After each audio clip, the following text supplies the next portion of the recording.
Hi! In front of me is REALME GT2 Pro, and today I would like to show you how you can use pop-up view on this smartphone. You need to start by opening one of your apps like Play Store and clicking on this button with three lines.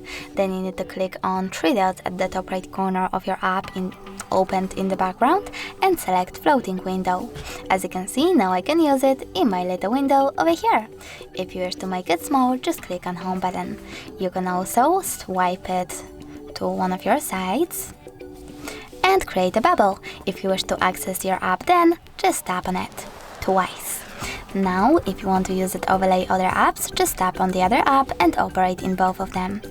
If you wish to close it though, you can do that by this icon at the top right corner over here, or simply by closing your app in the background. Thanks so much for watching. If you enjoyed this video, leave a like, comment, and don't forget to subscribe.